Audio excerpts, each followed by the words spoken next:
Yun on, sipag oh. Paano masabi? Good morning. Welcome back to the channel and bigyan ko kayong update sa Project Car. Pinto, naka-isang pinto na kami. Pero hindi naman totally tapos. Back.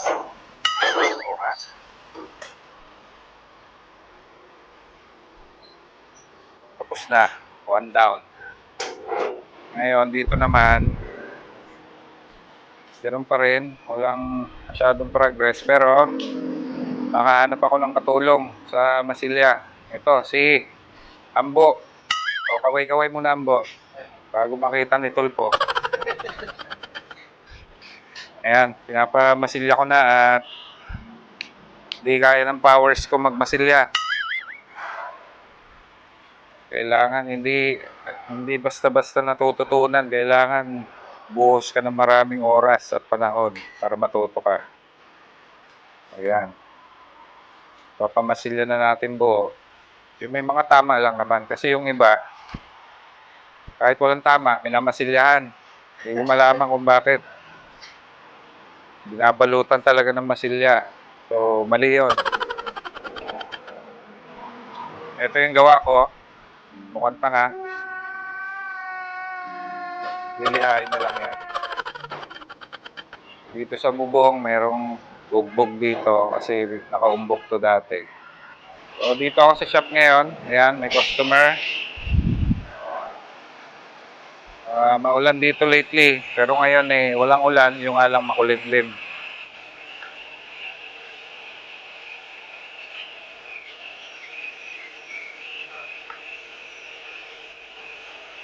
Ayan o.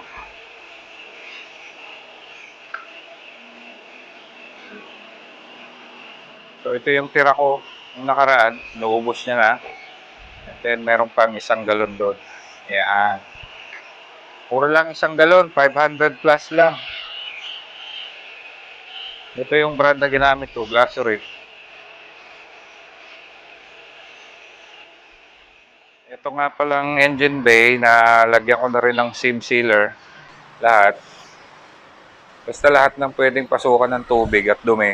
Dapat maselyuhan natin para tumagal-tagal naman ng konti. Lalo na dyan, no? Sulok na yan.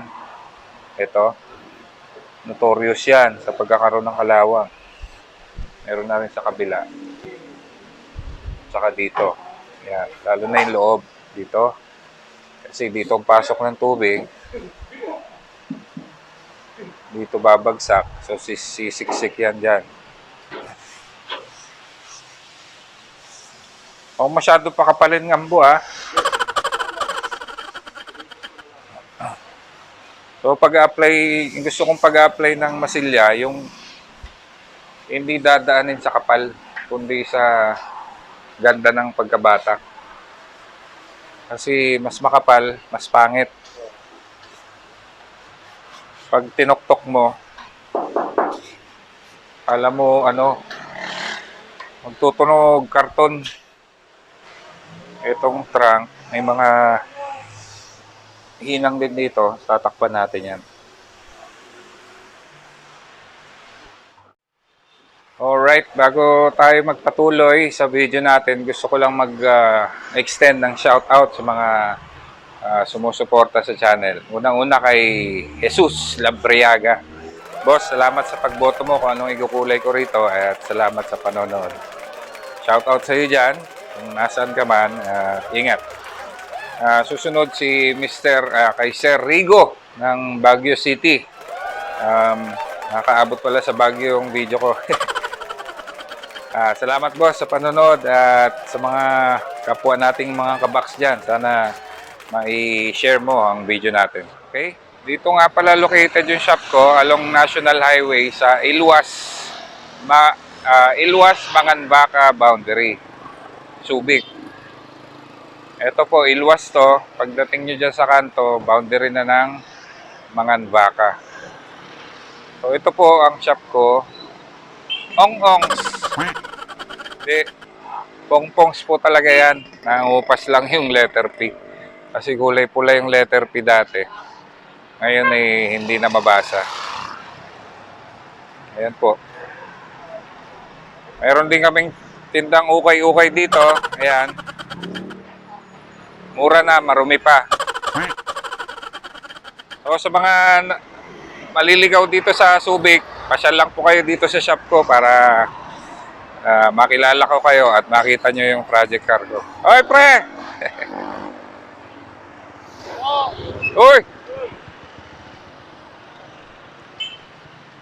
Araw-araw po ako nandito from 9 a.m. to 5 or 6 p.m. Kahit Sunday, open kami.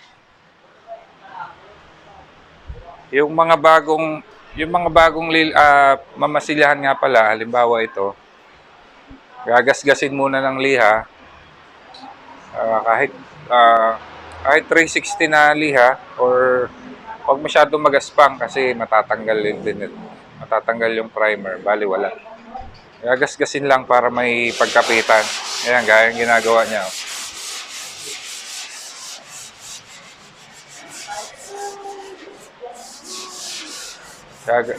Lilihain para kuminis, para may pagkapitan yung masilya.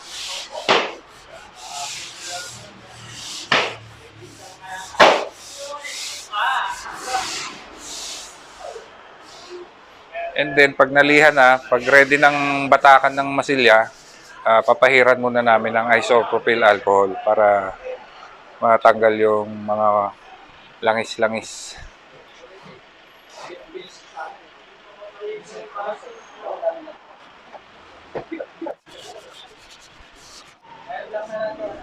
Ito, wag mo na lagyan to ha.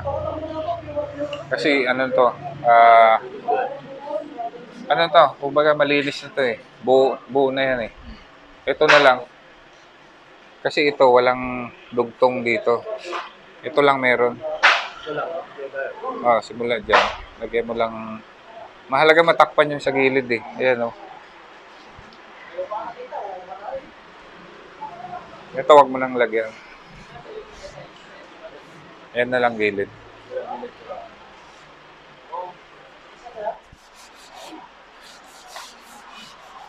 Patuyuin natin yan ng husto.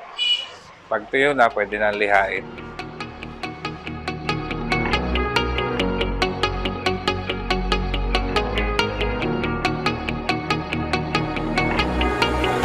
When I'm lonely in the dark, I know you are with me, yeah. Don't you see that I need you so much?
Alright guys, alas 5:30 na. Uwi muna. So katatapos lang ng Masilya. Almost all areas na kailangang batakan ay nabatakan. Ayun na siya. Babay muna. Sensya na, napakalinis ng sasakyan ko.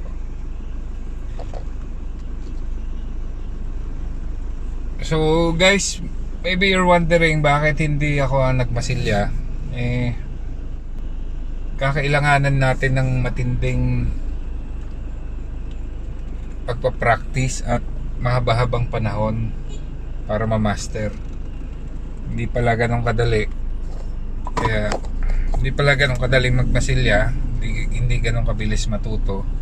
Kahit na anong gusto mo, kahit na gaano ka gusto mong matuto, talagang experience ang magdidictate ng kung gaano ka kahusay magpasilya. Kaya naisip ko kung mag-i-spend ako ng maraming panahon,